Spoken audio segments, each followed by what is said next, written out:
Assalamualaikum warahmatullahi wabarakatuh. Bismillah, alhamdulillah, wassalatu wassalamu ala rasulillah wa ala alihi wa ashabihi wa mawalah, wala hawla wala quwwata illa billah. Asyhadu an la ilaha illallah wahdahu la syarikalah wa asyhadu anna Muhammadan abduhu wa rasuluhu la nabiyya ba'dah. Allahumma sholli wa sallim ala sayyidina Muhammad wa ala alihi wa ashabihi ajma'in. Subhanaka la ilma lana illa ma 'allamtana innaka antal alimul hakim. Kaum muslimin yang dirahmati Allah Subhanahu wa ta'ala, ada salah satu maqalah menyebutkan al-wajibat aktsaru minal awqat. Kewajiban-kewajiban itu lebih banyak ketimbang waktu yang tersedia. Atau dengan istilah lain, tugas kita lebih banyak daripada waktu yang tersedia. Ini fakta yang tak terbantahkan. Apalagi jika tugas itu berkorelasi dengan dakwah yang segera tergambar adalah rentetan amal-amal yang melampaui usia manusia, bahkan sambung menyambung lintas generasi. Maka di titik inilah ada ulama yang mengatakan, wahai pemuda, jadilah kalian kaum yang senang beramal, bukan senang berdebat. Kata-kata ini menyadarkan kepada kita semuanya agar selalu banyak melakukan aktivitas yang positif ketimbang memperdebatkannya. Lebih serius lagi ketika amal tidak sebanding dengan iklan dan propagandanya, maka yang terjadi adalah akan menjerumuskan pada sejumlah sifat setan, kemunafikan, dan kepura-puraan. Dan inilah yang tidak boleh terjadi pada seorang mukmin. Maka konsep amal menuntut kita menjadi manusia yang produktif. Pemaknaan terhadap produktivitas ini tidak sesempit kaum kapitalis yang mengukurnya dengan capaian materi. Tapi secara prinsip kita memahami bahwa amal adalah buah dari keimanan. Sehingga secara normatif kita memahami bahwa produktivitas menunjukkan kualitas keimanan. Maka kalau kita melihat sejarah, banyak menelurkan ibrahnya untuk kita satu persatu. Sebut saja Usama bin Zaid yang memimpin pasukan perang di usia 20 tahun. Imam Abu Hanifah yang hafal Al-Quran di usia 9 tahun. Atau Imam Syafi'i yang meletakkan dasar-dasar usul fikih dan karya-karya monumentalnya pada bentang umurnya yang hanya mencapai angka 50-an.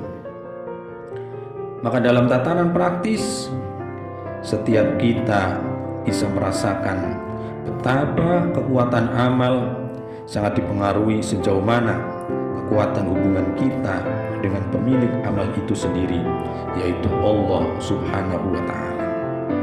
Saat iman berada dalam kondisi puncak, niscaya jasad tidak akan lelah menuruti kemauannya.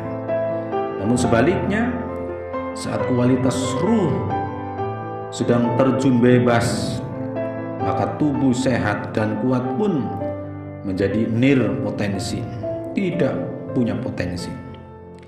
Itulah sebabnya Nabi Muhammad SAW pernah bersabda di dalam salah satu hadisnya, nikmatani magmunun 'alan nas, as-sihah wal faragh.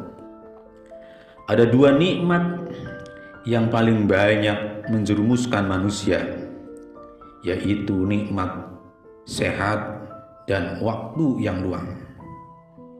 Sebab ketika dua kenikmatan itu terkumpul menjadi satu, maka bisa mematikan produktivitas. Bayangkan profil seseorang yang beliau gambarkan itu. Seorang yang berbadan sehat tapi tidak punya aktivitas. Apa yang kemudian menari-nari dalam pikirannya? Lalu kita pun menjadi faham mengapa tingginya angka pengangguran selalu berbanding lurus dengan tingginya angka kriminalitas. Maka jebakan-jebakan mematikan di sepanjang medan amal haruslah ditutup rapat. Maka ada lagi yang lebih penting, kita butuh teamwork yang solid dan paduan yang jelas dalam beramal. Kenapa ini harus kita butuhkan? Yang pertama, agar amal kita menjadi efektif dan produktivitas kita mencapai titik maksimal. Karena waktu kita terbatas, itulah sesungguhnya masalahnya. Sehingga salah satu cara mengakali keterbatasan itu adalah dengan adanya teamwork dan konsep yang jelas. Ini logis saja sebenarnya, tetapi kenyataannya tak dipahami oleh banyak orang. Ada single victor, pemain tunggal yang melenggang sendirian. Untuk sampai 1-5 tahun barangkali mungkin bisa bertahan. Tetapi ketika target-target kerja tidak lagi memakai standar umur manusia, apalah artinya 1-2 orang tanpa jaringan pendukung. Atau ada juga sejumlah orang yang berperilaku mirip, tetapi sejatinya tidak pernah dalam satu gerak langkah. Bukan apa-apa, mereka menegasikan konsep, itu masalahnya.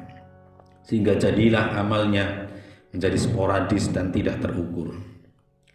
Yang kedua, agar laju amal kita tidak salah arah.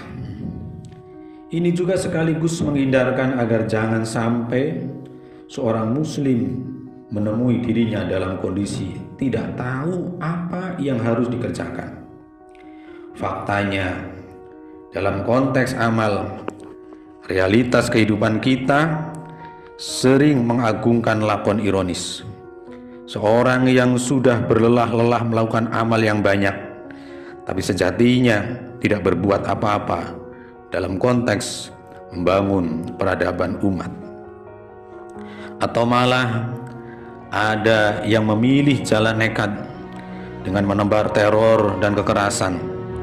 Maka akibatnya bangunan citra Islam yang sudah susah payah disusun oleh para generasi-generasi terdahulu, ulama salafus solih, ulama yang mukhlisin, hancur lebur dalam sekejap, dan kita mesti menyusunnya kembali satu persatu.